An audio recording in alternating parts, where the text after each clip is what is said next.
I'll know what we said because I have a bad memory and I don't write fast enough.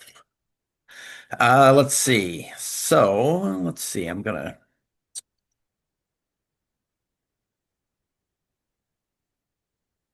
share the agenda. Where is it? There we go. All righty. All right, there we go. Pointer. All righty. Well, let's start off with a prayer, and Art, if you would do that for us, and then we'll do introductions, and Okay. then we'll proceed. Good morning, Lord. We gather dispersed across the state and across the area. We gather as lions. We gather as those who've been involved in the winter camp. We gather as your servants, attempting to reach out and be in ministry and service, those with blind and specialty needs. We ask your blessing upon our conversation this morning with each one who's gathered here and each one who couldn't be here, and pray that our conversations might honor you and might make it more effective to serve your children through lions. Amen. Amen. Thank you, No, Art. All righty. Well, let's do introductions. Um, let's see. Participants. Oops. We have 7 people on. So I'm Roger Bosse. I'm the co-administrator for this event. Um, we have Barry Allen, our Hi, operations Barry here. from the Manchester Club. Art Turner from Cascades. He's our resident chaplain and photojournalist. Right.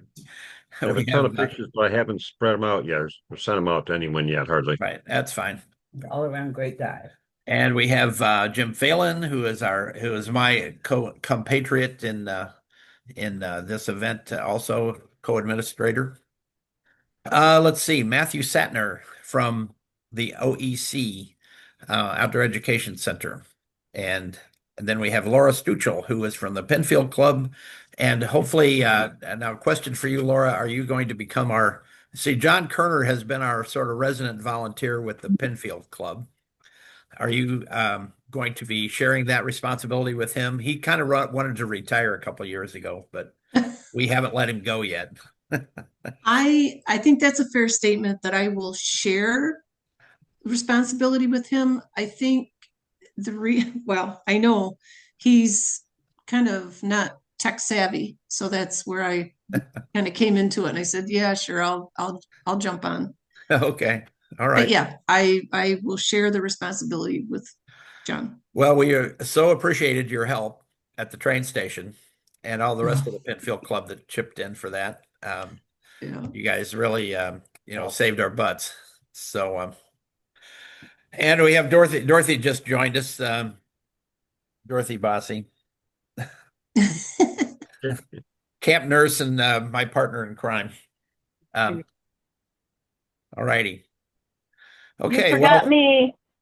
oh, B. Furman. Sorry, I can't see you on my thing, and since I'm sharing my screen, I don't see everybody. So my apologies, B. You are the most important one. I'm not important. B's on the phone, and so she's been involved in this winter camp adventure for a number of years, and just happened to be the district governor this year, so had a different kind of a role.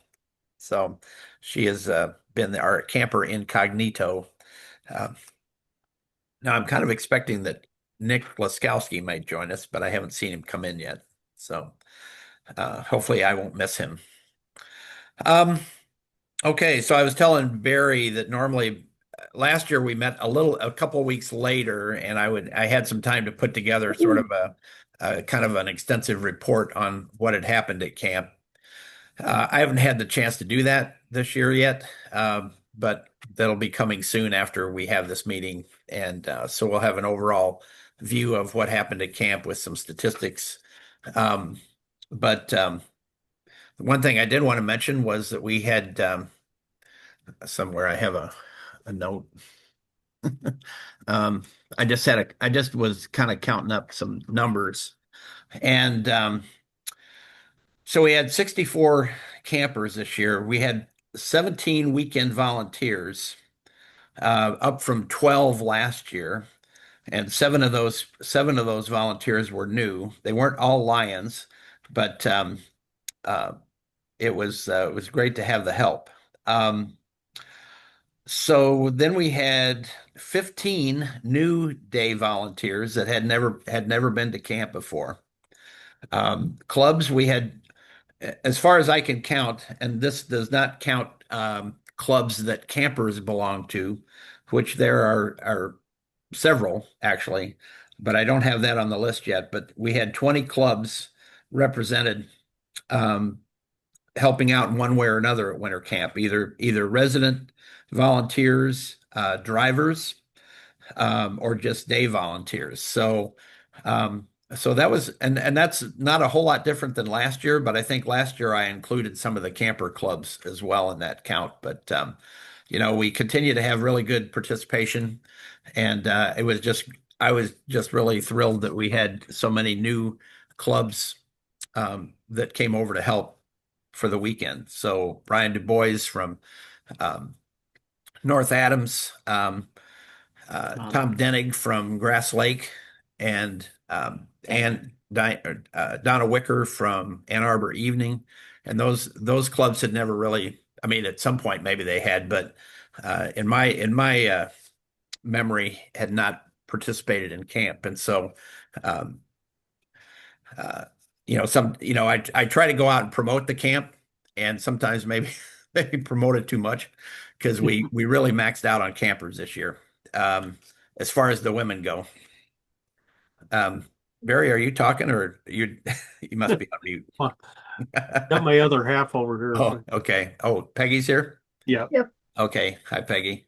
I Um, anyway, so we had a lot of folks. We had a big camp this year. As I had told several people, we have in comparison, um, I have some videotapes from 1992, which was the 25th anniversary of winter camp, and at that camp there were 105 campers. So we had 66, and we thought we were full, Hmm. and they had 105. And Carl Noble, who several of you know and had met, um, he told me the other day that they used to sleep in the big room, in the fireplace room on the floor. They had sleeping Really? bags, and they bunked in that room because there really aren't enough. There aren't enough beds for 105 campers, Yeah. period. So so people had to sleep on the floor. So we're not making people sleep on the floor yet. We're just trying to figure out if we can get people into top bunks. So, but anyway, Matthew's with us today, and I thought I would put him first on the agenda to give his feedback. And then if he wants to hang around, he can. But if he needs to go do something else, he can go do his thing. Um, so, Matthew, do you want to chime in and give us your thoughts on camp? Yeah, first, congratulations. It's a big weekend and takes a lot of help. Um, so congratulations to everybody for getting it happen. I liked okay, so I talked to also with Kitchen and with Blake about some issues, some big, some small. I think my biggest concern, and it's just listed down on the meeting agenda, would be marijuana. We're a school camp. Shouldn't happen here. We're all adults, but we're at school camp. And so when it smelled like that, you're like, it's not. Thankfully, we didn't have a school coming right after that because that would make me concerned. Minor issue or another issue that we just need to talk to is the people with the snowmobiles. People with the snowmobiles parked right in the driveway, and I thought I had shown them the right way. So just before they come out, we just need to talk with Rick so I can show him exactly where to park. So the fire lanes or the driveway is a fire lane, and that's how Blake gets in and out of the driveway. Hmm. So I think it's something that we can fix. Yep. Yeah. So you're talking about where the truck with the trailer was, right? Yeah, yeah. I think next time, what I think might be easier if they unloaded, if it happens again, we'll just unload the snowmobiles down there and then take the truck and then Uh, just park it back up top. yep. And that was I thought I had given enough directions, but obviously I hadn't. Okay. All right. We can fix it. Um, and then in terms of I talked with kitchen staff as well, and they gave some really positive feedback. I think that one thing that they saw was that, um, for example, on Saturday morning, there was enough food, but there was a little bit of a confusion because some people, sometimes volunteers would dish out the food, and sometimes the platter was just left on the table. And I think that at Saturday breakfast, just using that as an example, it was like, hey, they ran out of waffles or something, but there was ample stuff on the tables. Hmm. So I think it was just a concern, just to make sure, like, hey, there is plenty of food, and we just need to make sure everybody has um opportunities to go get it. Yeah, that's Um, one of the problems we have with new associates and whatnot that, and they're looking for it. I told them just go to another table and steal it, you know. But yeah, you go through that same thing over and over and over again. yeah, yeah, yeah, Well, it's certainly something to watch for, and maybe if you got people that are helping serve, you got people that are helping serve, but then you've got other people that are kind of hovering around, and maybe we need some spotters, in the dining room just to kind of watch for stuff like that. yeah. I think this year was the first year where we had the trays of the pineapple and other things at every meal, and there were so many volunteers that did a great job just passing out that stuff.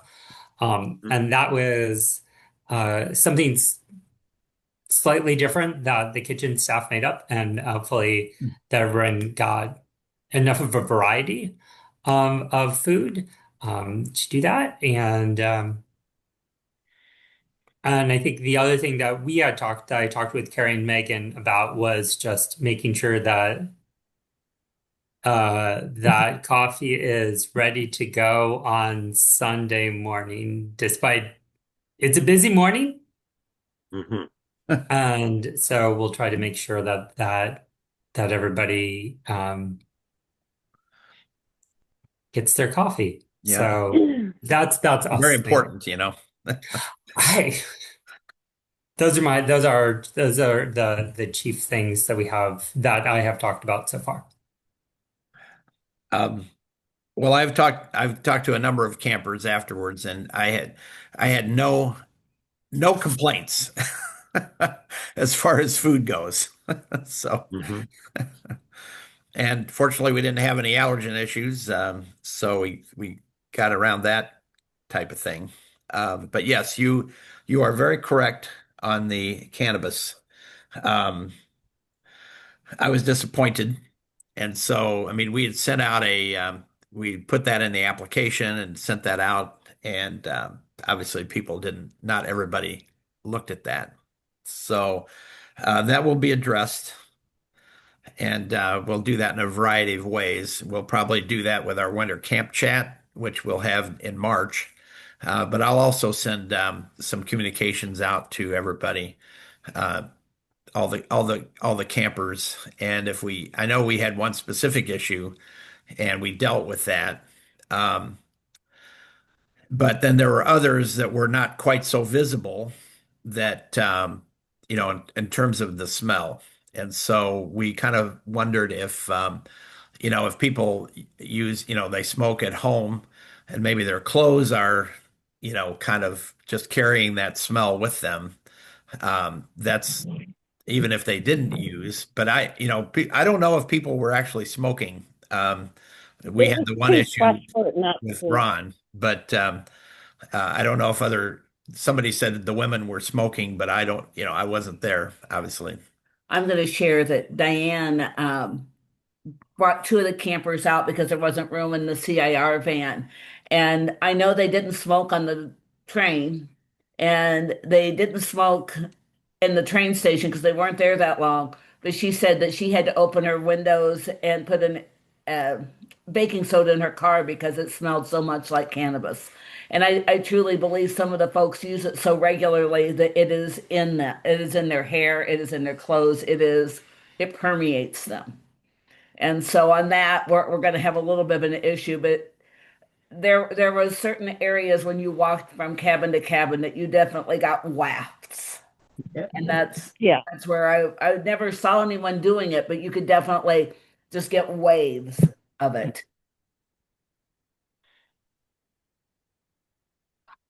it was too strong for it not to be frost. So, I agree. yep. It was way too strong for it not to be frost. I speak from experience because of my brother being an addict. Um, so I do think we need to address it. Oh, yeah. Well, yeah, definitely. Definitely.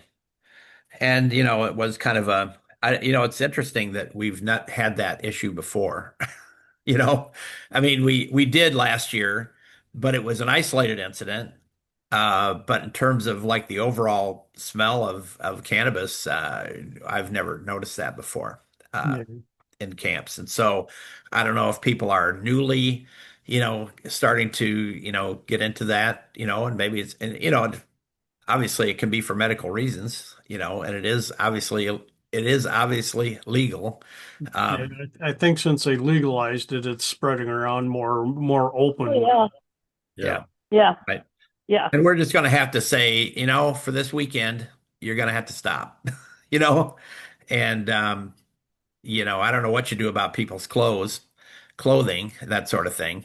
Um, I mean, but we did have an issue several years ago with a gentleman who had very, very, very poor hygiene, and and we actually had to send him a letter. We had to send out a guidance to the campers that you need to practice good hygiene, wash your clothes before you come, take a shower before you come, that sort of thing. Because it was it was I guess it was bad. It was kind of before my time, but it was a similar issue, but more of a personal hygiene issue rather than I think we can make a note in the application or something. If they're dependent upon marijuana and can't live without it, then they're not welcome at camp because of the school policy. that's a good point.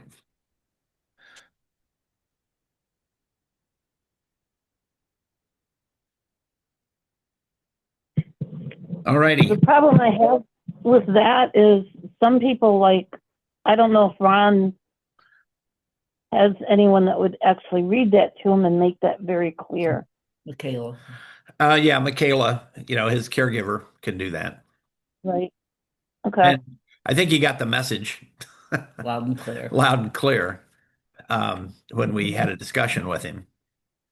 Um, but and basically said he didn't know, and he didn't think it was a big deal because he does it all the time at home, and his family does it, and he just thought it was just a thing that everybody did, or that nobody would have an issue with. So anyway, yeah, we explained it to him, and he was very remorseful, very apologetic, and so. But I think we just need to reinforce it with folks and let them know and make sure that they get the message. Um, and I'm not sure the best way to do that other than talking to people. Yeah, You know, that'd be the best way, but they have to yeah, understand that we're under the guidance of the Battle Creek schools, and if we're not following their policy, they could kick us out of there and we can Yep. go somewhere else. Yep. So this is Laura. As a newbie, I guess I have a question on that. And I'm totally opposed to the whole cannabis smoking, especially on that site. But if it's a school property, what's the policy for regular smoking? How, I mean, I know that there's many that were doing it, but how is that managed? And is that going to get some pushback from people that, if I can smoke a cigarette, why can't I smoke pot? Well, I think a lot of it has to do with the offensive smell. Well, yeah, I get that, but I guess I'm taking a step back from that. What's But the I understand policy your on point. smoking? Well, that's been one that's been a bit flexible. Okay, You know, They just we've have to have a smoking area they outside. have a smoking area outside okay, with an ash can, and so that's where they're allowed to smoke. okay. Laura, I can answer a little bit of that question because we have, I mean, it's a school system, and we have definitely a like, hey, don't smoke on our property thing. And we know that with certain groups um, that they will. So I put out the smoking genie because as opposed to having all the smoking that no matter what that people will from this group smoke. And so I just put out the smoking genie so that there is a designated area Okay. that we don't want litter. We definitely don't want any smoking in the buildings. Mhm. We prefer no smoking, but we also know that it's going to happen with Okay. and with adult groups, Hmm. Gotcha. Yeah. it's going to happen. Um, yeah, Okay. Well, yeah, yeah, that's that. I mean, we did talk about that a little bit last year after we had the incident, and uh, there's other exceptions, and I know that the OEC, you guys have wedding receptions sometimes out there, and so you might have Mhm. alcohol, but it's tightly controlled with third party distribution and that sort of thing. It's like that's so it's kind of a special case. So Okay. um, anyway, those are some of the considerations. But yes, we will address it, and we don't know who the main offenders were. We kind of have an idea. Well, one we know, but uh, another one we kind of have a suspicion of. Uh, but other than that, we don't really have any identified offenders. So um, unless, well, I guess you could say that whoever Diane took out to the camp, probably, whether or not they smoked at camp or not, um, definitely are people that use the product. So. Okay. So so maybe we can mark that one off the list on the agenda as far as discussion goes. Anything else, Matthew? Any other questions for Matthew? Now I know Matthew on the invoice I had asked for a breakdown on some of the things like, you know, you usually lump together a couple of different things on the invoice. And I don't know if you got the message for like for the no, so packets and the program, the programming and all those sorts of things. yeah, yeah. So sorry, I think that was just how our things are. So in terms of I think the biggest breakdown. Facility costs have remained the same for quite some time, and that was like the 2000. Mhm. And then Jesse took care, paid for his room upstairs. The programming costs were the $200, and then I counted out thanks to I was going to say both Peggy and Ron. Ron Ron Komisher. from the Boys Store. Thanks for helping with the linens. So I counted out the linens, and it was going to be 67, 50 in 50 linen packets in the boys' dorm, and then 17, or yeah, 50 in the girls' dorm, 17 in the boys' dorm. And that would be the $670. And then the rest of it, most of the costs for this weekend are in the meal costs. Right. And I would 170. yeah, and look through that, and I could show you that calculation, but it's pretty much using the numbers for the meals Right. times the cost. Sure. 670. Sure. Um, Yeah, and I know that because of our numbers, it's higher than it was. So, you know, we had a lot more people this year. yes, And yes. I know I did a count. I did a count on Saturday lunch, and it was pretty close to what, you know, we'd estimated. So I didn't count all the meals like I did last year. I forgot, but you know, That's a I think we it's were almost it's definitely hard to calculate, and not just for this camp, but then we have a summer camp that also does that, and it's right. um Well, yeah. this year I counted tables, so that's how I kind of did it. But anyway, so yeah, I was just kind of curious about the packets, how many we'd used. So are so are they $9 or $10 this year? They were $10. Okay. I'll go back now. Now you're making me.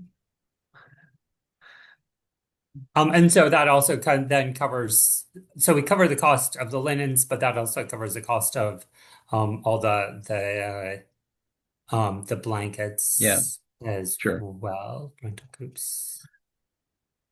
Sure. That's great. That's fine. Okay, great. All right. Other questions about the invoice? We're just looking at it. Um, I don't, I had it here. Oh, there it is. Yeah, I guess that was yeah, that's about it, really. Um, so we had okay, so we had the programming, the two bird cabin hikes. Um, so yeah, and And then and then thank you for helping with the snowshoes. the snowshoes was so much fun. The second group, it was Carmen and Felicia. You didn't have Alicia. No, Was what there was her Gina? friend? Carmen and Latifa, Latifa. Latifa. They had so much fun. And I think it was the picture of Carmen that made the news. Yeah. Yeah, she's the opening shot on the news piece that was done with a big smile on her face. I mean, she's a funny lady. She's a new camper and she's very funny. She's a lot of fun. So, um, but anyway, so yeah, I think we're okay on the invoice.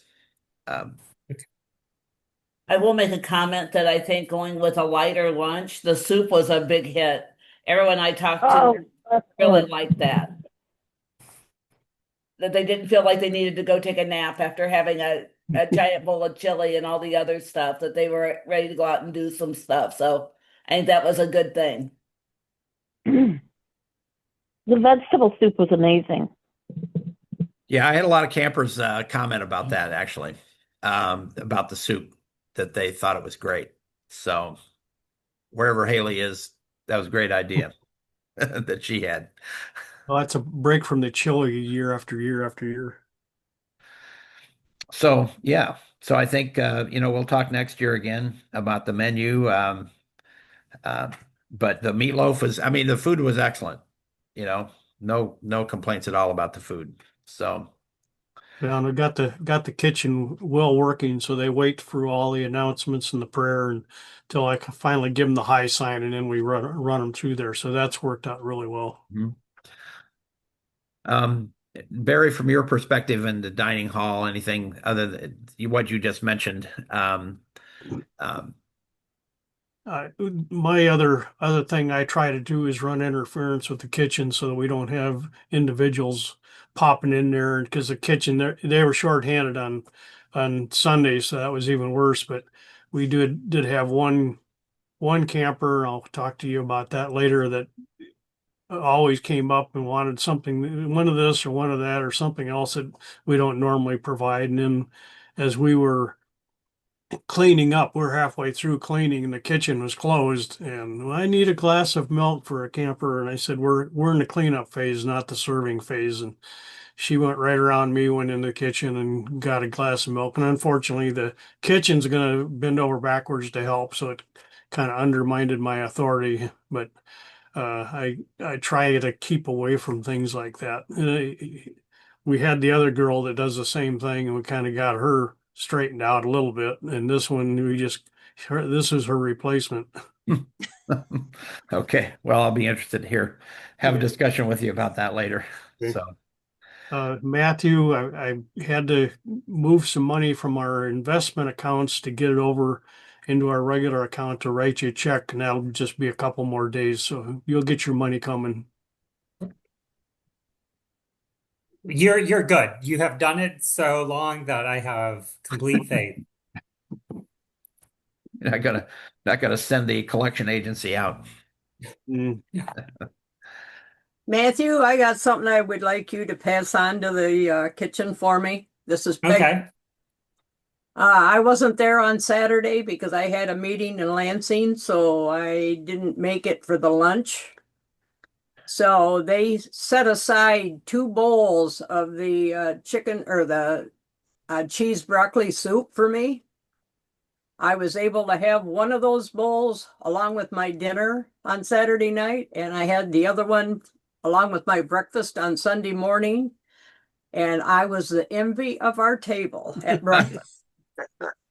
Everybody just thought that was superior, sitting there watching me eat my wonderful bowl of soup.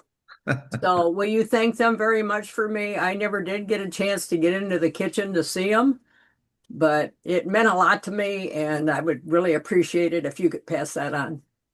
I will do this. Thank you so much for talking. This is gonna It's just a heads up, and so one, yes, I will do that. Two, it looks like perhaps we're getting down to activities and overview, and then just one request from the kitchen staff. If next year we could move lunch back to either 12:30 or 12:45. The kitchen was quite stressed about Saturday lunch, because not because of the lunch itself, but because pre-meal starts 2 hours after the breakfast cleanup and breakfast. And I don't know, Roger, if this is going to do it, but we'll talk more about this at the meal. But as we think about activities, that is one request from Megan Okay. and Carrie. So tell me again what the timing on that you're looking at from Sure. So the 12 request, to 12, so 45 minutes basically, right? yeah, if we could move like pre-lunch back to say noon. Okay. You need volunteers, yeah. That shouldn't be a problem. Okay, great. I think that would help Megan and Carrie out, and then that might be better than for. Okay, that's a good point. I'm glad you brought that up. That'll help Michelle's snack sales. Yeah. I thought we did a really That'd be good great. job. Oh, and then giving kudos. I thought we did a very good job making sure that we rearranged Michelle's station for her lunch area, or lunch or snack sales in the place was just easier for everybody. So Right. Definitely. congratulations. Yeah, Jim, you were there a lot of the time, so how did you feel that worked out pretty well?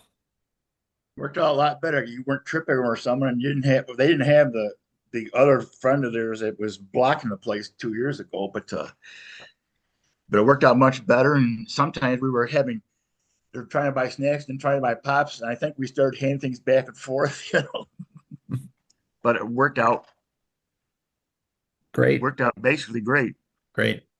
And we didn't have a lot of tension in that room this year, like last year, but because we had a few issues that went on there with different people, and it seemed a lot quieter and much easier in there, Good. They're all high. Sure smelled like I it. noticed she wasn't yelling as much too. I'm sorry, B, say that again. I noticed she wasn't yelling as much too. Oh, Yeah, she wasn't. Michelle, Pam. Yeah. Pam. Pam's the yeller. Pam was definitely more laid back this year, much nicer than she's been than I can remember. So, That's a miracle. I'm sorry. no, well, I don't know. they had a few arguments between themselves, but Who knows what's going on with people, So, Was your sales pretty good, Jim? the best I've ever done, 3 years I've done it. I yeah, think I think Barry can tell me because I gave him the money. It should have been close to $120, I think. Yep, that's it. I think Okay. last year I think was 105 or something like that, just over. Yeah, good. Well, when I sat there and I sold for 50 cents on Sunday, and a couple of them bought like $5 worth and whatever it was. And I do know between Saturday night and Sunday morning that there was some finger discounting in there, but because I opened the cooler Sunday morning, I went, this is a lot fuller when I left, But oh well. Well, yeah. The only thing I had left was 7 Diet Dr. Peppers, which are now gone because that's what I bring that kind of. That's his. The first time I didn't have anything left over. Well, I had water left over, but other than that, But So that was kind of for me too. So yeah, thank you. So jumping back to the invoice and cost of camp this year. The next item I had next to that was fundraising. And so we're going to have to continue to look at fundraising, and probably now is when we need to really hit the other districts um, up for a contribution towards the camp. And I know that Bear Lake Camp is doing the same thing right now. Um, and they must be having issues as well, I'm assuming. I'm not that close to it, but given the letter that we just got, asking for sponsorships of campers and that sort of thing, uh, everybody's under pressure. Yeah, And Bear so, Lake has the advantage of being just north of the Detroit area and all the rich clubs down there, so which all support them, so they have a bigger base to get on from what we have. right. But just to give a quick background for everybody, I going through my notes and everything, I found an invoice from a report from 2008, and it cost $20 for the campers, and the weekend it cost about $100 per camper that we were spending. So, and the fundraising was not nearly as difficult. It was about $7,500 for the weekend for us. This one, the invoice is for $12,500, and with 64 campers, it comes out to almost $200 per camper. And they're giving us 50, so it's costing us $150 per camper to be there. So this year we had so many extra people, we're so successful, but that's getting to the point where we're outrunning our budget rapidly, which is why we need to get into fundraising. We've talked about that a number of years, but I think we've reached a point where we're outrunning our budget to the point we need to put a limit on how many people we can have just to keep the costs down. And of course, the food is the big cost. So if we had 10 or 15 less people, that would make a big difference. Right. We'll talk about this later, but there needs to be some constraints on it. And that'll save Roger, save you having to squeeze people into every place you can't find pretty soon the people will be sleeping in the bathroom. Right, right. Well, and I know that the summer camp usually puts a cap. Now I don't know how they changed it, but they had a cap of like 25, and they weren't getting that many people, so they basically said, okay, we don't have a cap anymore. And I don't know if they got any more people or not, but I agree. I think that while it's hard to do, because I mean, I had people calling me, hey, can I come? I had regulars that hadn't sent anything in yet, and it's kind of like, okay, it's like you can't wait till the last minute because we have so many people that signed up early. The word is out, that this is a fun event, and Hmm. so and word of mouth, and people are saying, yeah, I'm going to bring 3 or 4 people next year, and so it's like, well, okay, everybody needs to know that they're going to be at a top bunk, or it's, I don't know. I mean, it's like I say, it's kind of like, unless you just raise the price for everybody, it's kind of hard to say, well, okay, if you sign up after, unless you have if you sign up after this date, it's going to cost more, I don't know. Now the fees we're collecting from the campers, like I said, is only about a quarter of it. So raising the price for them is not going to make the difference. Right, So, uh, right. and rather than worrying about top bunks or whatever, we need to just have a limit on it so we're not overspending. And and we've up until the last year or so, we never really even charged the volunteers. That was Yeah. all absorbed. And so, Yeah. but I think and we've been suggesting donations and asking people to donate towards the meals. But maybe we just need to say, it's going to be this much. You know. Well, we did, I think, I'm guessing about $1,200. So that definitely helped. And the Bedford Area Club they really stepped up and they paid for other people, Yeah. Yeah. because their numbers did not justify the check that they sent us. Mhm. Um, so, but that's what they wanted to do because it's such an important thing for them. So, um, okay, so we'll put a cap on it. Yeah. I think charging the volunteers is for food costs is a really good idea. And if they're going to use the linens, then we should add in an extra cost for that as well. Right. I say that because with the Emmaus community, that's what we've had to do for the weekend that we do. Mhm. We charge the team a flat fee of $60 to $75 for the weekend. Okay. Well, Same with anyone that works behind the scenes. right. I mean, most of the volunteer things that I've ever done, I had to pay. You know, it's, Mm-hmm. it's like being in the Lions Club, Right. kind of like being in the Lions Club. So anyway, but I think people get enough out of it. I mean, everybody that came this year that was new said they would come back. So I mean, I think it's an experience that people don't normally get, and uh, for people, I mean, we understand it's a sacrifice to. I mean, like Brian DuBois, he was probably on the phone all weekend, dealing with clients and things, but he really enjoyed it and said he'd Mhm. he'd come back Yeah.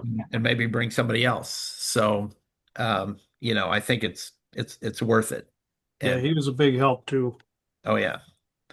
Oh, yeah. Yeah. So I knew he would be. anyway, I had another on the camper issues, which we've already talked about the cannabis. And I had one of the campers from Lansing, which was one of our friends from last year. She was maybe a little better, but not a lot better. And Yeah. so she kind of got into it with the Bedford Club again in the bingo room, and I had to go in and kind of mediate a discussion. And but they're still pretty hot about it, and she just was kind of rude. She was very rude in the dorm. Um, and a lot of the campers were, just like shaking their heads. So, um, she's one that we need to really look at and say, hey, you know, this is not you are not your presence is not adding to the experience, the pleasant experience of the other campers here. Yeah, she's on my list. So anyway, we'll talk about that later. Let's talk about the activities now. And again, uh, let's see, we had crafts. Denise Griffin came and did crafts and did a wonderful job, Yeah. and people really enjoyed it. We had a lot of participation, I think, in there. The bingo obviously is a they got rid of all their prizes. That's amazing. We had several people contribute stuff, but they got rid of all their stuff, and Which they were so very happy about. so yeah, they don't have to store anything. But we'll have to, and I know that the eye opener said that they had not collected as much as they normally do, um, but so we maybe we need to ask other clubs to help out with that. Just a few items. Um, Teresa gave a lot of canes away, did a lot of cane repair. She was working all up until the last minute, people leaving the camp on for the train. She was working on canes. So she was kind of amazed. Um, but that's one of the most popular things at camp is that cane repair, what she does. And so our site conservation fund helps with that. So that's a good use of that fund, I think, as well as the glasses that we reimburse people for that not a lot of people take advantage of. Um, Art, how was your Vesper service? How did that? That we had a huge Vespers group this year. The room was basically full. I was very pleased. I went to snap a picture, and then I finally snapped a panoramic picture of the whole group. I would guess we probably had 20 people in there, and it felt like Black Church with people coming and going in the Vespers time there, and I was very impressed with it. And I was pleased with it. That Tyrone did a good job of leading it, and people participated, and he included everybody he could think of, and try to include getting people to speak up that otherwise might not speak up. Great. So I was very pleased. And Mike Gino came. I mean, I'm Yes, assuming he was part of that as well. yes, very much. Yeah, he I was spoke so glad to briefly and see then him. referred to Tyrone. Yeah. Okay. The movies, that was another suggestion from Nick and Haley. Several campers really enjoyed it. It was kind of interesting because the video didn't work, so it was just audio. And so so it might have been disappointing for the sighted people that might have been Right. watching. But I was talking to Carl Noble, and he said, that was a great idea. Thank you so much. That was a good movie. And I said, well, I guess it didn't matter that you couldn't see it. And he just kind of laughed. He goes, yeah, yeah, that's right. So, um, but anyway, I think that was a good thing to do. And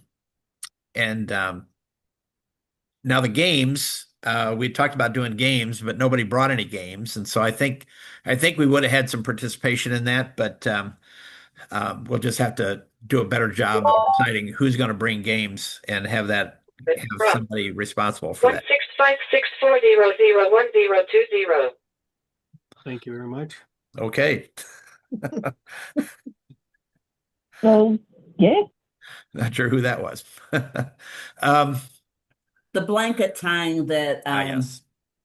that Ann Rosler worked on, she said she had never had so much fun in her life. She said it was just amazing and great, and she couldn't believe how fast that people were going through it and how good blind people were at tying blankets. Yes, and thank you, Peggy, for arranging that and doing that. Of course, Jesse and Serene brought some smaller blankets that were done in the morning. Yep. And I That's think what we they had we scheduled it. had Yep. we had a lot of participation for both the morning and the afternoon session. So It's good. Yeah, we got all but two of them done, completed, and I'll have to get those finished up before sometime between now and June. And where are those going to go? They're going out to the Indian reservation in Okay. South Dakota. Pine Ridge. Hmm. Okay. Did they decide what to do with Jesse's blankets? Are they going to, or They hadn't actually decided yet what they were going to do with theirs. I thought maybe they were going to Maggie's Wigs for Kids, but that doesn't even appear to be an option. oh, So um, that was kind of left up to Serene. okay. All right. I can check on that on Thursday because I have to induct a member into their club. Which reminds me, Jim, do you want to have pizza Thursday night and do the usual bring your computer over and we'll have me on camera? We can do that. Okay. Great. Our usual favorite kind. Of course. All righty. Any other thing on inside activities? JJ and Oh, the kids from Western Michigan were amazing.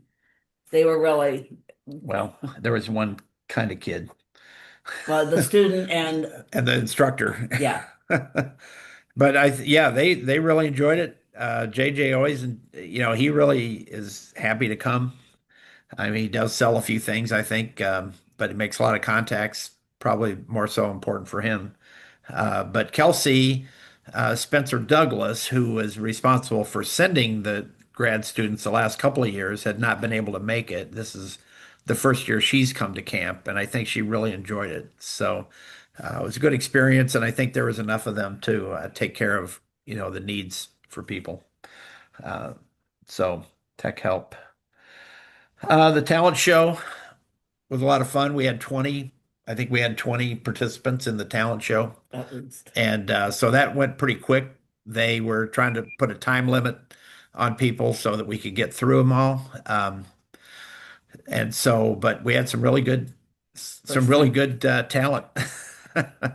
And Mhm. I think Jesse was recording it possibly. He had his iPad sitting up there, so I don't know what he got on that, but uh, I'll have to check with him. But it was good, and the recognition for Bobby Holly was really great. That was great. Um, Yes. and I'm going to put a separate posting up on that one, just to kind of recognize him. But he's still out there. I saw him at Walmart yesterday. He's he's out raising money, Good. telling people this is the final one. This is the final campaign. So, um, but he was singing and. He wasn't doing a lot of dancing around, but he was definitely singing and talking to people, and you can hear him in the Walmart parking lot in Battle Creek. I was over at Staples, which is a couple of businesses away, and you could hear him. He's Oh, got a wow. he's got a good sound system. That would have been great. Oh, So anyway, Bobby, it was great to recognize him, and uh, so I need to include Hanover Horton in that club count because they put together Roger Yoder put together that award and had it made up, and it was beautiful. Uh, it was beautiful. I had not seen one until then. So just an FYI, we had 5 new campers who participated in the talent show, and they really did a nice job. Everything from playing the guitar to singing and karaokeing. But it was really nice to see people not be afraid to get up and do things. I thought that was they were comfortable with the group. That was really nice.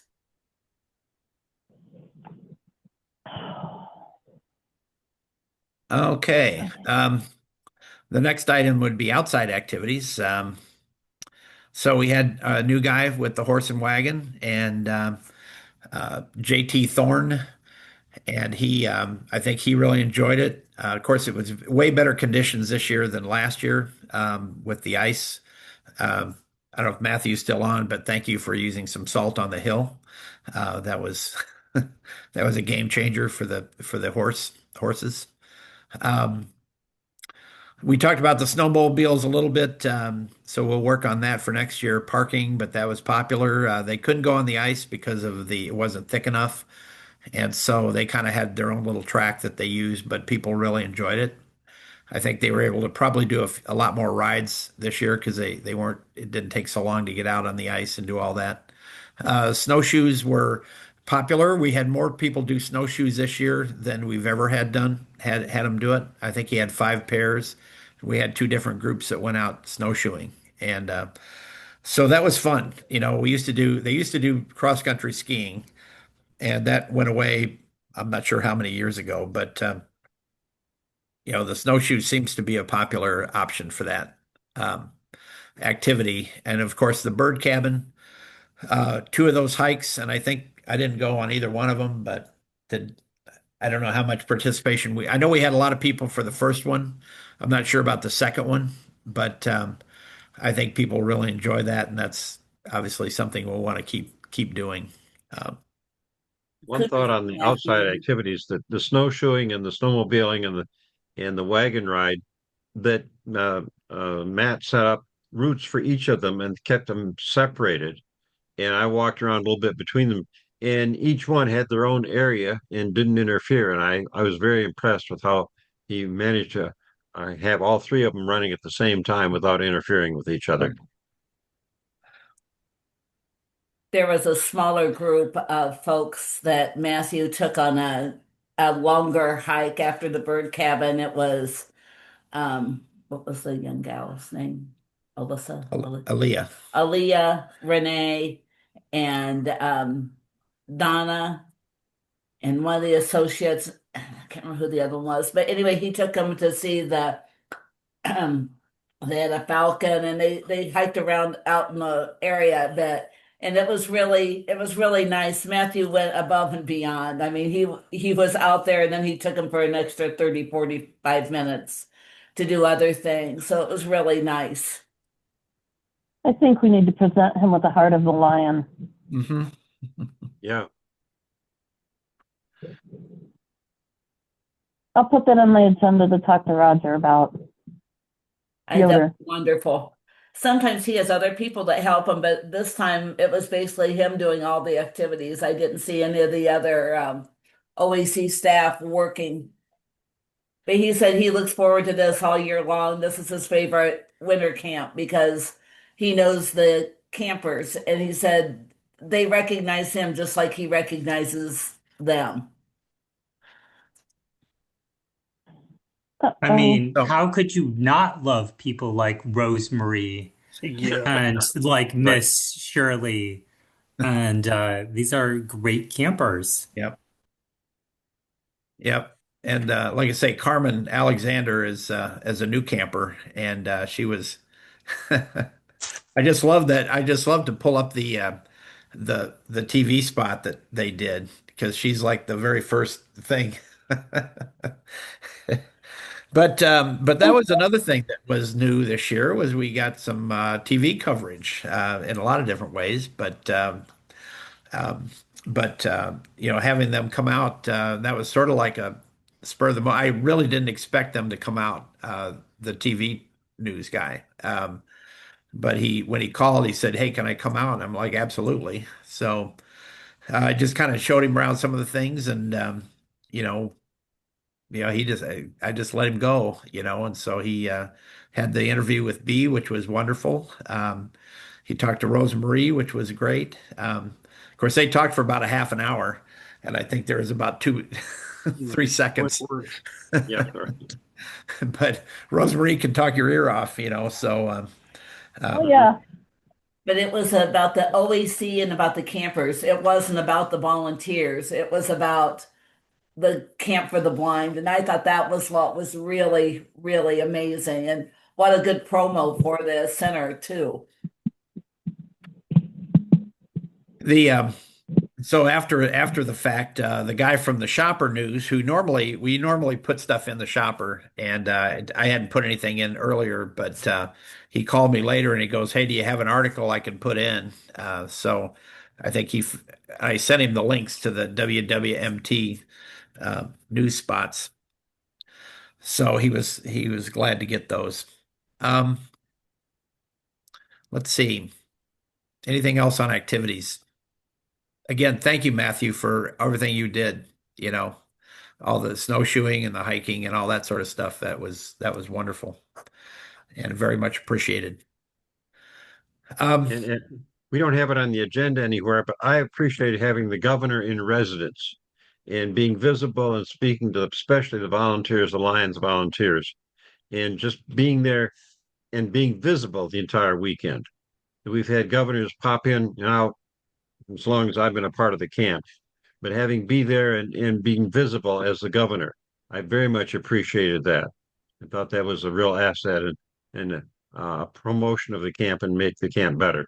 Thank you. yep, yes, totally agree. So, Ah, I, shucks, thanks. Even if she did steal my suitcase.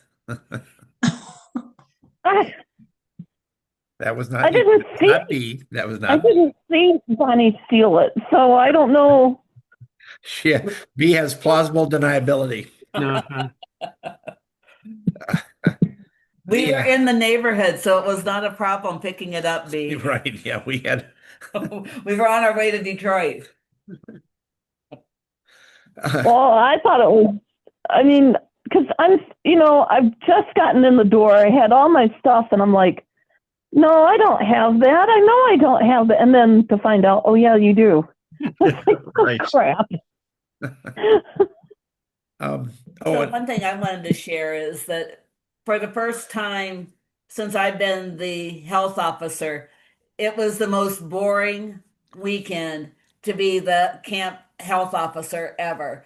The No. biggest thing I Okay. gave out was a Claritin, and that was to myself. It was Tylenol and cough drops and Tums. So it was a very good weekend. People took good care of themselves. The one blood sugar I did was 112, and Renee's blood pressure was good the weekend. So it was a good weekend all around that way. no health emergencies, thank God. Yeah. And I just wanted to, Diane's not here, Diane's sweeter, but I just also want to thank her for her dedication and commitment to being there for the weekend, even though she didn't spend the night, but she was there dawn to dusk. Mhm. And she, so a couple of things that she had. Number one was the cannabis. Number two was, um, well, I think the transportation was number two. That might have been number one for her. But and then the last one was with Carl Noble. She feels that he should probably be, like in a wheelchair at camp, because he has such difficulty getting around with his walker. Um, but he loves to come. So I mean, I think he would do anything to come. And whether or not, so what I was thinking of was maybe not so much, ha, getting there is one thing, but then if we had like a little transport chair or something, that he could use, and go back and forth to the dorm with. Those aren't big. They're not big wheelchairs. They're small. Um, and if our depending on a parking lot, which is actually in pretty good shape now, probably wouldn't be that difficult to wheel him around in. I know we discourage wheelchairs, people coming in wheelchairs just because of the accessibility, especially if they're like confined to a chair. That can be more difficult. He's not confined. It's just his ability to get around is limited. Um, Yeah. Could about have one for Jerry too. Yeah, that's what I was thinking. yeah. Mhm. So yeah, Jerry takes Jerry's got a job. You know, Jerry works at a like a shop, one of these shops for folks who have disabilities. And after that ordeal with the train, his sister said that she was going to keep him home uh, from work the next day, but he works like 3 or 4 days a week, I guess. But he wanted to go to work. So Okay. Thank you, Spencer. yeah. But Could anyway. you check with Disability Connections here in Jackson about maybe getting a couple portable wheelchairs that we could just borrow for the weekend? No, we've got access to those as well over here, B. So like Oh, okay. our church keeps a closet, of stuff like that. So we would be able to come up with something like that, I think, pretty easily. But that was her feedback. So let's talk about the check-in process, because that was one of our big concerns about check-in because of some of the issues we've had in the past. Um, I guess the one thing that seems, I think, as far as like we had a little bit of time to set things up, given our delay in getting into camp, um, because of the delay in the in the train and slash bus, um, that helped out from the standpoint of getting things ready. But it seemed like things worked fairly smoothly in the lodge, where we were checking people in and doing the pictures and that sort of thing. But I'm interested in anybody else's feedback on that. I think that Yes, that part went went, much more smoothly. yeah, I think that part went good. Trying to assign bunks from the lodge was a big, it just didn't work very well. Once they get over to the cabin, then it's easier just to find where they're going and do it over there.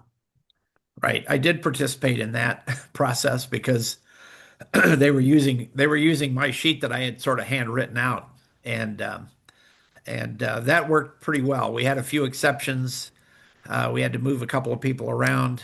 There was some confusion because I didn't have anybody listed in a top bunk, but I knew who the people were that were going to be in top bunks, and so um, uh, it helped. It helped that I was over there when that was, and I just happened to be there. It wasn't like I intended to be. It was. I walked in there. Somebody had a question, and so I stayed till everybody was pretty much had their spot. Well, So we didn't have an option. You're the only one that knew what the names were saying. yeah, I was the only one that could read my writing. Well, yeah, you put the first name on part of them and the last name on the rest of them, and I don't know anybody by their last name. So that was like, come Well, on, Roger, hey, Roger, Roger, Roger. so So I didn't intend it to be that dedicated of a thing, but if we can do that, I think that's a better way to do it. And We I'm should not just sure. print them out and we can stick them out. I mean, we could probably improve on things, even with that, obviously, in terms of process. And so we won't figure that out here today, but we'll look at that in terms of planning for next year as to how's the best way. Now, I was looking at some old records from winter camp, and they used to give somebody a ticket, you know, and they present the ticket over at the lot or over in the dorm, yeah, I guess to show that yes, they were supposed to be there and they were supposed to get a bunk. And now we know. But I don't know what that was. I don't exactly know what that was all about, but they had some definite procedures written down from a number of years ago. Uh, One of the things I noticed, we bring them all in off the bus and we had chairs set out so they could all sit down but uh, we I saw some people they'd been sitting there over and over and over because they're taking other people up, and of course they don't know to go to the front desk to get checked in, and so we need to keep an eye on to see what order people are coming in to make sure they get in order and get processed rather than leaving them sit there all by themselves. yeah, I had some women come over and got in their bunks and they hadn't even checked in. Yeah. Angela Angela always does is that. one of them. She was just in a hurry to go find me. She just wanted to see me. I'm wondering if we had like a number, like at the OMV or the DMV, you take a number. Um, Actually, if they you know, walk into the front desk, I could direct them to where they wanted to go. Have you checked in yet? You need to go over here. If they have any meds they want me to keep or anything like that, we could do that. well, I think having I think people a come in, hostess or host might work better there to somebody sort of keep track to make sure that nobody sits there the entire time without being included. Yeah. I saw a right, couple of them that keep looking and they're still there. So I finally would direct an associate over there or one of the volunteers to help get them up so they can get yeah, their ID card and get checked in. right, right. because I know we had some folks that got there a little bit early, so they were kind of sitting in the lounge area. Um, Mhm. but let's let's keep thinking about that. Okay, so this is going to be, what am I going to write down about this? We're going to keep track Hostess for of campers and check-in to eliminate waiting. Host or hostess, The I host had a person, host comment. The person. associates did a great job. They brought all the bags in and they had them kind of laid out so you could get between them, and they had figured out whose is whose. So when somebody was heading over to the dorm, they could grab that or their stuff right now. So it wasn't like it was in a great big pile and you couldn't Right. Yeah, search they through. between the associates and Melissa, Larry was kind of under the weather because he'd hurt his knee. But I have never had a better experience with asking that if I gave them a little request, it was done 10 times better than I ever expected. And I actually So, had two of them, Ash, the one who was mopping at the end, and Daniel are both interested in seeing if they could become lions when they're 18. They were just they talked about B talking at lunch that they thought that was fascinating that she was blind and she was the leader of our group. And the fact that they had never thought about blind people living their lives the way they do. They always thought they needed help. So they don't need help. They just need a hand up. They don't need us to help them. They just need to figure out what they need to do. They left with a whole different perspective as to how the whole weekend was. And I thought that was a great experience for them and for me hearing them say that.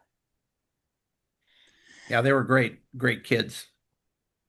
so Yeah. Roger, this is Laura. This kind of comes into the check-in process, I guess, on the front end of the camp. Mhm.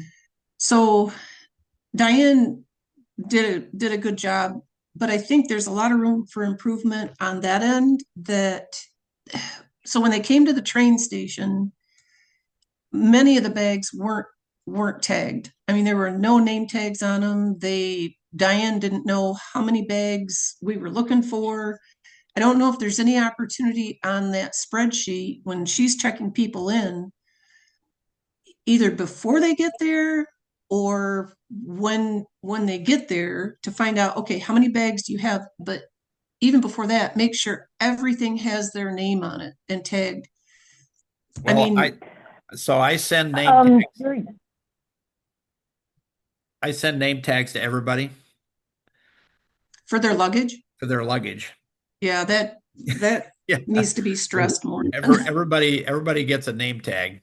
And so the thing that happens at the train station, and one of the things that's always happened at the train station is that we try to figure out whose luggage is whose and then get it tagged Right. so that we know whose it is. So And this year, so, I would say probably 25 to 30% weren't tagged. okay. So if they had, say, three pieces of luggage, two might have been tagged, one not. I mean, definitely 25 to 30%. Well, I send them two name tags. Okay. We kind of say in the application that they should bring no more than two bags. Um, Yeah. so And now But the then I, problem is going home, they usually have more than two bags because they've got all their bingo stuff, and right. now so yes, I mean we would always ask them to put name tags on their luggage. Um, Because I think Diane was really frustrated with that part of it. She's hollering from the other side of the lobby there. We're trying to get name tags done up. We're trying to put the pink tags on them so they know, okay, it can go out to the box truck. And it just, I don't know. It just seems like there could be a better way of the check-in at the Well, station. I'm going to tell you, most of the time When you give blind people a name tag, they're not going to know exactly how to handle a piece of print material. Not everybody is going to know that they have to have somebody sighted help them put that on. So maybe we can put that in their camp instructions, or whatever information they get before camp, that's something that needs to be addressed.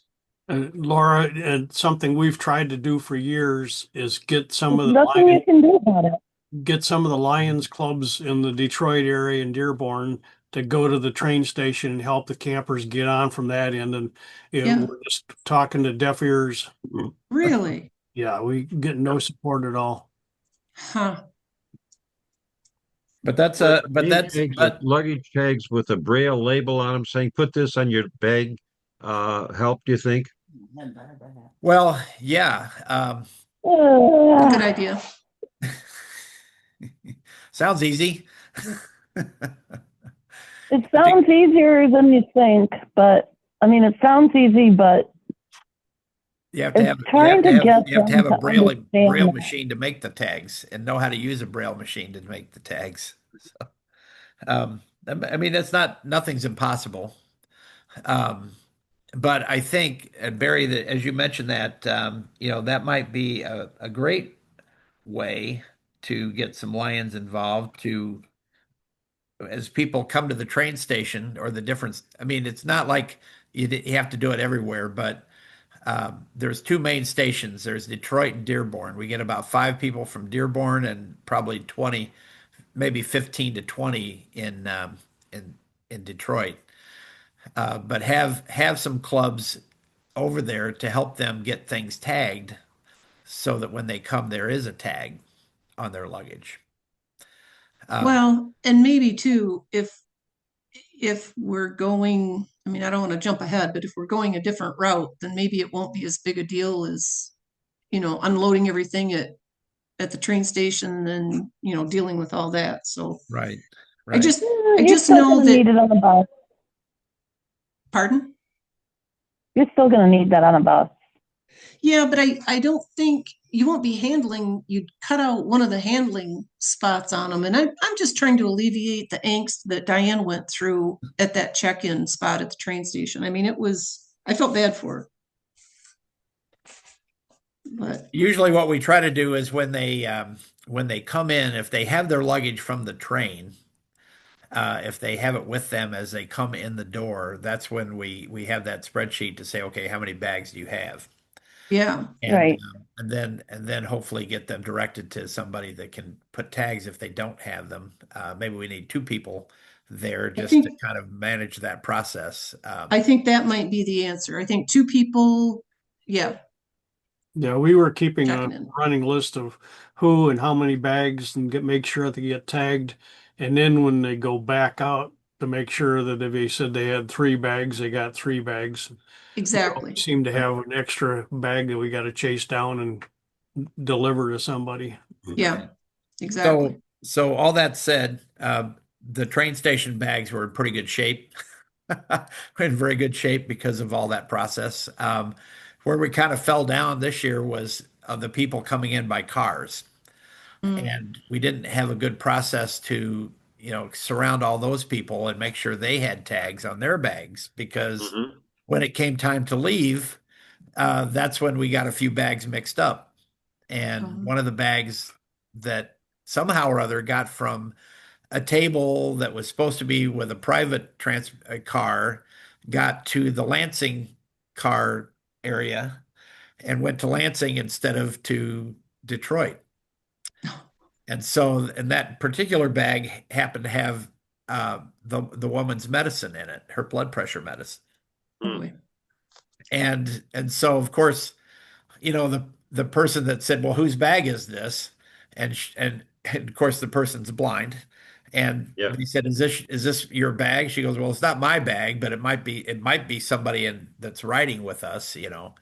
And so they just kind of threw it in with their stuff, and that happened to be a lady from Detroit who got who got her bag the next day or the 2 days later, whenever I got it over there. Actually, I went the next day because she needed it. She needed the medication. So anyway, I always seem to get a road trip to Detroit out of this, one way or That another. too. This year I got two, And but it's that too. this year I got two. Um, but that's what do you do? Um, the So anyway, so that was something definitely next year, and in terms of when people come in, I think we need to bring them in the main door so that they can check in at the desk, and having a host person there to make sure that and then having somebody there to actually look at their bags to make sure they have tags. Probably put the tags on right when they come in the door, Yep. because they don't all come in at the same time. I mean, you'll have groups come in, but a lot of times it's like two people at a time. So so I think if we make sure that we have some volunteers um, they're ready to do that specific function, I think we'll be better shape, because that was an issue going on Sunday. Was the car travelers did not have their bags marked very well at all. And we did a lot of hunting, and fortunately we didn't have as many as we could have, I suppose, get mixed up. But so let's see. Oh, and going back to visitors at camp, for the first time that I'm aware of, we had our council chair come, Becky Hamilton. And I don't know what club she's in. What club is she in, B? Durand. Rand. Rand. Okay. So I got to add that to the list of clubs. But she was there for a couple of hours, and Yep. I showed her around, showed her what was going on, and then I know she talked to you for quite a while, and so B. So, but that was Yeah. great. I was really happy that she came over. Um, She so was at the morning meeting with me in Lansing, so she drove over after the Lansing meeting. okay, okay. Well, that was great. It was nice to meet. I'd seen her, but I'd never met her, and she's very nice. Um, okay. So we didn't have a Bear Lake and foundation meeting. And I Well, think we hopefully might next year have they that. won't. Hopefully they won't schedule the plunge on the same weekend as winter camp. So Yeah. the Bear Lake plunge. Okay, Yeah, go ahead. Go ahead, B. I don't understand how they did that, but okay. 2 years in a row. No, last year was not the same weekend. Okay. No, it was No, not. now, Andrea Ordaway wanted to know if we couldn't work with Matthew to do a plunge at winter camp. No. No. I I just said, heard I don't their think, I don't insurance think that rates would, jump I don't up. think, I don't think that would work. We're not quite set up for that. So, okay, well, let's move on to it's almost 11:30. So, let's move on to the travel issues. And just to Uh, bring everybody up to speed. The so so the so I haven't gotten anything from Amtrak in terms of like why this happened, other than the fact that their equipment wasn't working in the weather, and so they had to schedule buses. And for some reason, the only thing I did hear, which was really stupid, was that while they initially said that they were going to send 5 buses to pick people up, they said, "Well, that's crazy. We've got, they're all going to the same place, so we'll just send one bus." Except that the one bus that they sent was over half full and couldn't hold all of our passengers. So, that became the second part of the issue that day, other than besides the wait, and then the lateness of getting into Detroit, which was around 9 o'clock, I think, and how they had to drop people off and that sort of thing. Now, I did hear from Carl that the station attendant did come out and help people get off the train. So we had kind of heard that they had no assistance um, from Amtrak, but I did hear from Carl that a person did come out and help. That's great, but not good enough. So I'm still in the process of I had to go to a second level of customer service to get their try to get the rest of the campers' money back.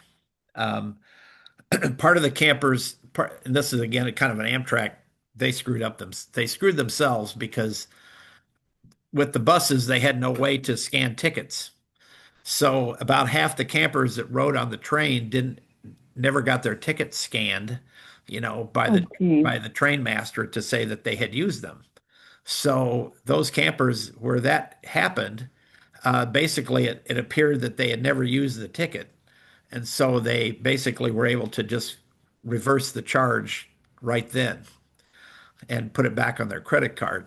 And so by now they should have gotten the money back on their credit cards. Now the other people that paid cash or they'd had their tickets scanned, I had to go to a second level of customer relations.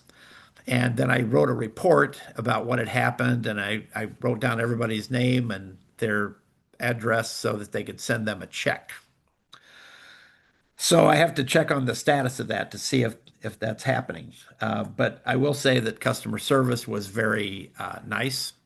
They were very polite, and they did not push back at all.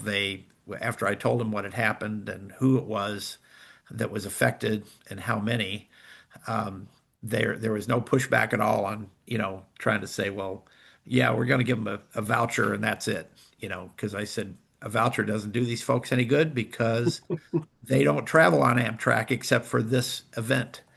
And, and if it's good for a year, that's great, but they'll lose it. They'll lose that voucher. And Well, the fun part about this is you got a blind person 100 miles away from home, and oh, we'll just give you a refund. We don't have room for you. Yeah, that just doesn't fly. no. So anyway, um so we'll see. I need to call them today because it's been over a week now since I talked to them initially, and I got to see what's going on. A little, But a little black or background for most of our new people here is they used to come out by charter bus, and the one year it we snow and everything, and the bus couldn't get back up the hill, so that's when they decided to try and use the train, and they really liked the train because you can get up and move around a little bit and everything. But then we wound up with the Pinfield buses. It was actually Dean buses that we had to hire before that. So Pinfield, we really appreciate you. yeah, Uh, Penfield. but through those many years, we've had so many problems like this with Amtrak, one way or another, the schedule, or it just become such a pain they're not worth dealing with anymore. Right now We that look at going back to a charter bus that can stop and start in Detroit and then go to Dearborn, pick everybody up and on a schedule that we can live with.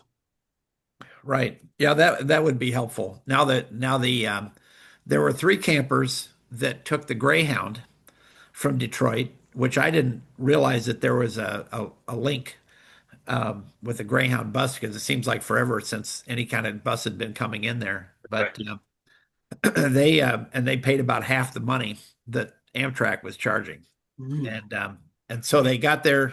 I mean, they got there early. They got there like at 11:30, which is early for us. But they, the good thing for them was that they left on time and got home on time. And um, so so thank you, Laura, for sending that charter bus information. That 'Cause- was actually Katie. So that afternoon, well, I think it was oh, even Sunday night when she got home, boy, she was right on it. And she sent that to me. It's like, okay, I'm gonna send it to Roger. So yeah, that was all well, Katie.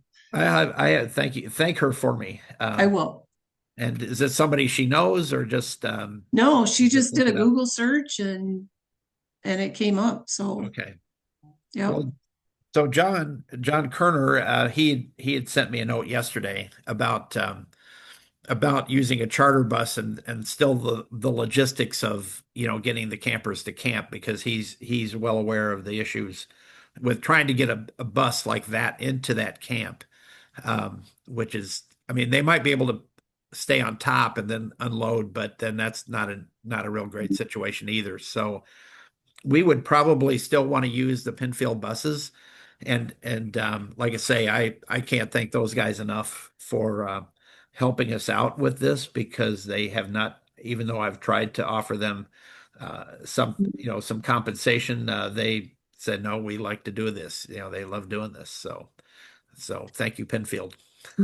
So I get it that it'd be hard to get a charter bus down the hill to the lodge, but I mean, maybe there's an option to have the charter bus leave from Detroit, pick up whoever, and then stage them, have the charter bus go to Penfield High School and Yeah. stage them into Penfield buses, because Penfield, the buses get down the hill, right? Yeah. Right. Yeah. They You know, can get maybe down there. stage them at Penfield schools, get them onto a school bus, and then get them onto the camp. Well, I mean, I'd kind of thought about even the train station itself, um, which I don't know if they would have an issue with that, if at the transportation hub. I don't know who owns that. Um, Yeah, I don't know. I don't know if Amtrak owns that or if the city owns that or if, what I got to find out who actually owns that property to see if we had a charter bus coming in. I mean, they had Mhm. charter buses coming in, obviously, that drop people off. And so if it's possible that we could still have people come there and then drop off and then we could kind of get them ready to go to camp and then do it the way we've been doing it. Mhm. That's something to check into. But I hadn't thought about, since it's a Penfield bus, actually staging them at Penfield. Mhm. Now, if it I was during mean, on the Friday arrival, that could be an issue with the school, right? yeah. Yeah. Like at noon. Um, I don't know, but I mean, really, you could stage them anywhere, I anyway, guess. right. Could have been the Kmart parking lot when we had a Kmart parking lot. Yeah. Or Mhm. or any of the many parking lots we have in Yeah. where we don't have buildings anymore. But that's a good point. Stage at Penfield or other location. Or anywhere off of 94 Yeah, or, or like the yeah, mall, even.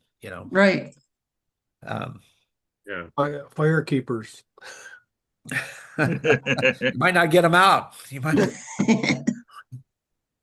They could stay there I for a have to couple of hope about hours. They could that. stay there for a couple of hours and then Horrocks. I mean, I tell you what, there's a lot of campers that like to go to Horrocks. And they've talked to me about that before. And we've taken some campers to Horrocks and they love going there.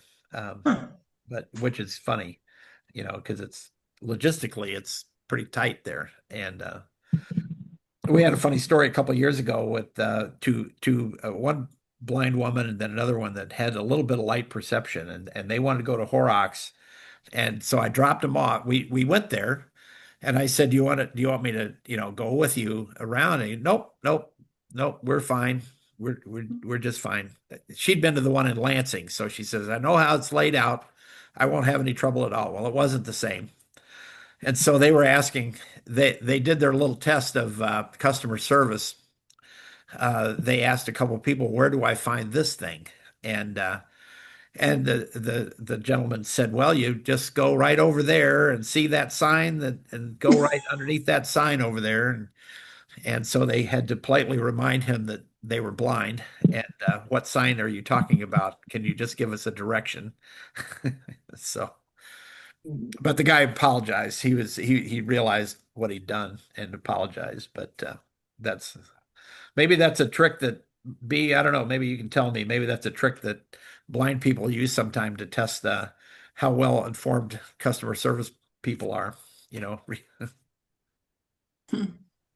how do I get someplace? Um, well, I Okay. just wanted to let you know that in the past, some school groups have used charter buses and they have made it down the hill, Uh, but it's not during the winter time. Mm. well, that's when we had the issue before. Was in fact the So, school bus last year, if you remember, the school buses couldn't. They did not attempt to go down the hill because they were concerned they would not get back up.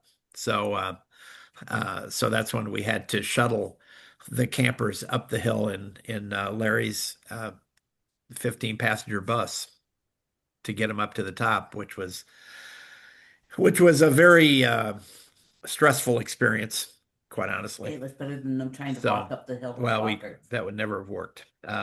So thank God for Larry and his big bus. So, uh, but anyway, so we'll see. I think most of the campers have had it with most of the campers that have ridden on Amtrak this time are basically have said we're not doing it again. So I think it's gonna force us to look at other options. So, and it could be that we have maybe we can get other Lions clubs, and I mean the other option would be to get other Lions clubs in the Detroit area to actually provide some transportation for people and maybe come to the camp for the weekend. That's another option. Mhm. Probably an easier option is hiring a charter bus, but we also don't know what kind of cost that's gonna be. But given that the campers pay, I mean, they like I say, they kind of $110. they complained about the cost this year because Amtrak also had eliminated most of the disability discount. It used to be like 25%, I think, and now it's like 10%. So most of the campers getting money back, it was like $100 to $110.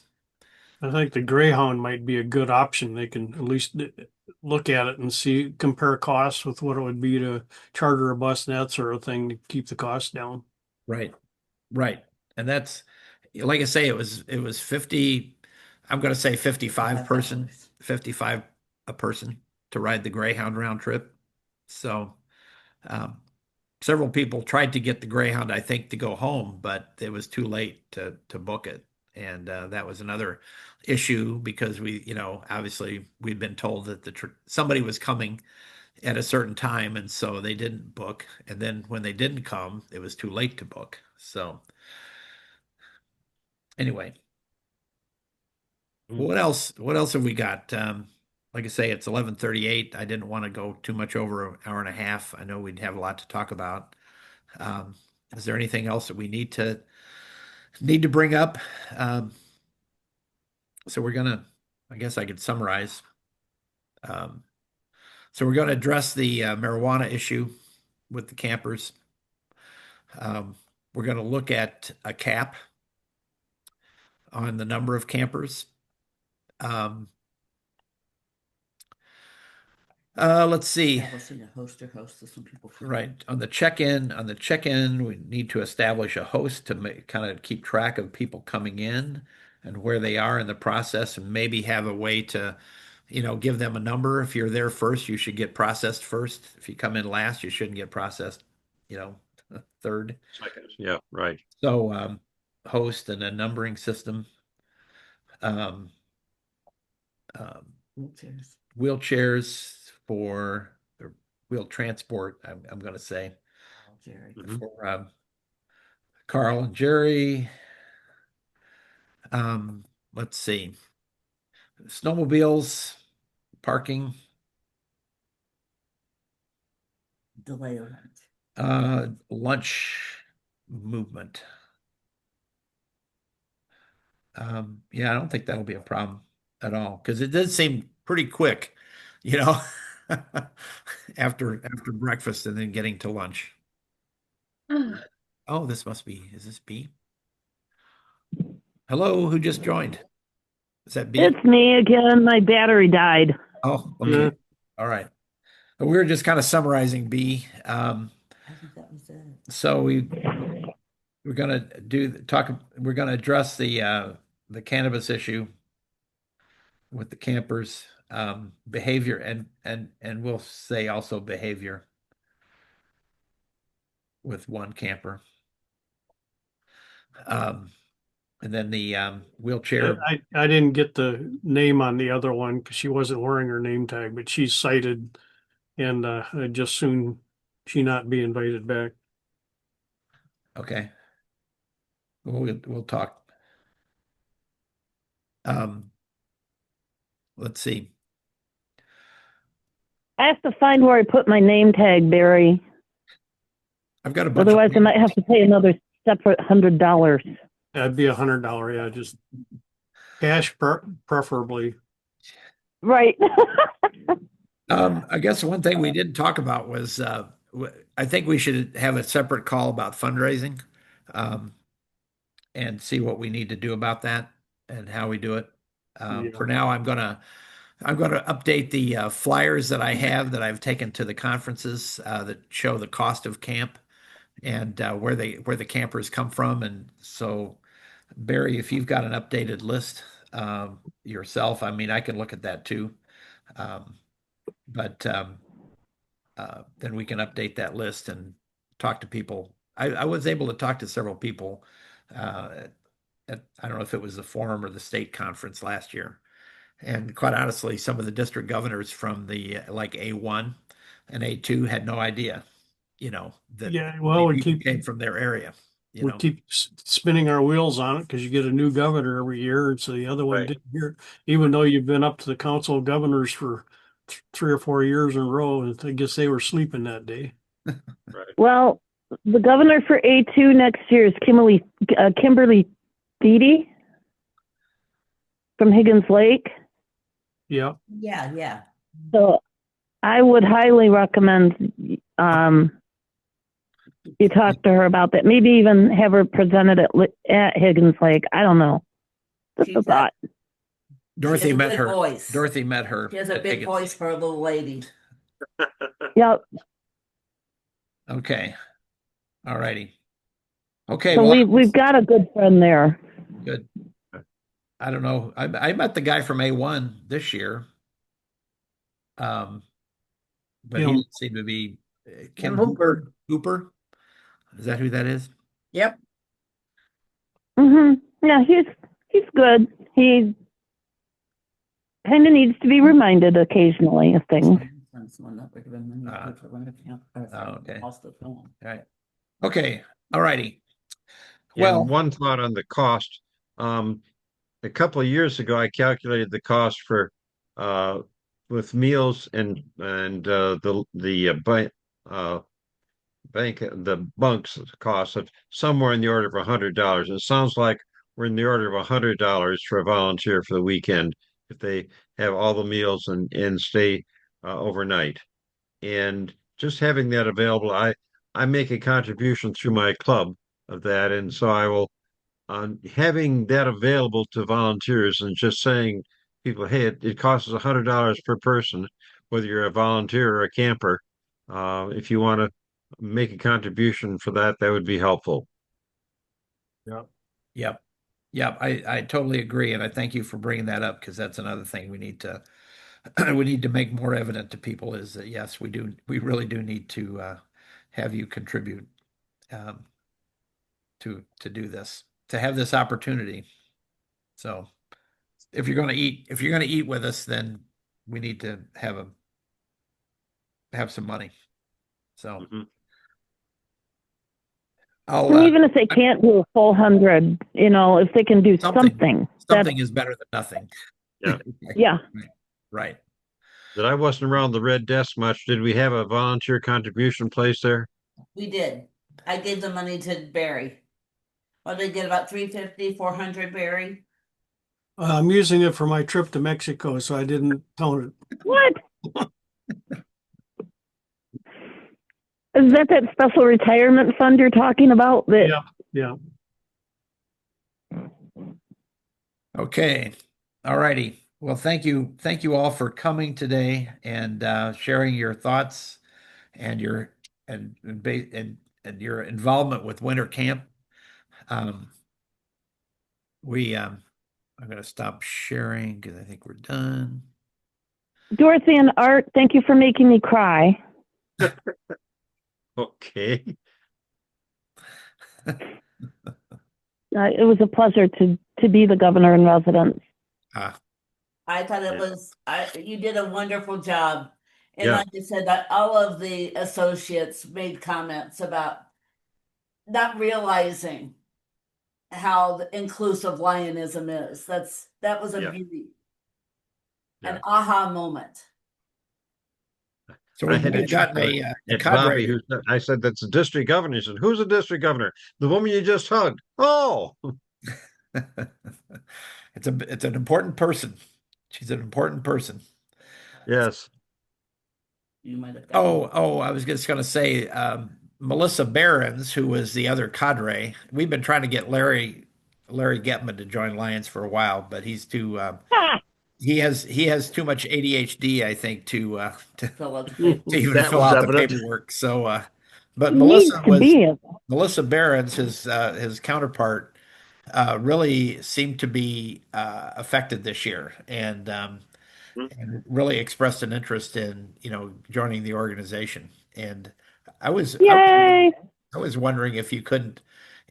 I don't know if they could be a Leo club or not. The Michigan Job Challenge Associates. Could that be a Leo club? Yeah, they could. I mean, that might be an interesting. They were only a group for so many months out of the Yeah, I year. don't think they're there long enough to get involved in that. But if But they right, might be but if they something stayed, with somewhere where they end up at. Right. They go if home. they stayed in the area, they could still be a part of that. I don't know. It's just a thought that crossed my mind. Yeah, I like that idea. But because it's sort of it's kind of like the All-State band. How many of those all the All-State band people are become Leos? That at least that's what Terry used to tell me. Yeah, they do. And so, I mean, once they get through All-State band, what do they do? Do they stay as a Leo, or do they just go off their separate way? Or, I mean, I don't see it as being a lot different than a temporary group like the All-State band. Um, but obviously there's exceptions. But anyway, I mean, that's another discussion. Yeah. That's another discussion, and we're getting ready to go to Indiana for a birthday party. So, uh, Well, have fun. if anybody else has anything else, if anybody else has anything, let me know. Say it now or let me know later. I have a question for you. Blessings, everybody. Spend the weekend with all of you. The first weekend in February. I look forward to it every year. Yes. I lost my Okay. camera, so you can't see my shiny head anymore. What's your question, Tim? Roger, do you still have a case of eyeglass containers? Probably. Yeah, we have at least one. Can you bring them to the forum? Because I know someone that wants to paint them. Okay. Same Yeah. someone. Yeah. B knows who I'm talking about. Yeah, we've got them. Bring them to the forum and I'll just put them in my car so Okay. I can give them to her. Okay, that sounds good. Art knows who I'm talking to too, I think. So, Laura, thank you for joining us today, and My pleasure. Thank you for all your help. Sure. Work on Anytime. that issue with the getting off the bus and getting things labeled. We weren't there for that, but I'm sure it was a goat rodeo. It was like herding cats. It was an adventure. I bet. It You usually get is. that many blind people, and it gets to be crazy. Yeah. Yeah. So, all righty. Well, thanks again, everybody, and have a great weekend. And I'll look for a note from me with a summary of this call, and it'll also be recorded, so you can watch the recording again, or if anybody else would like to watch it, we can send it to them. So, all righty.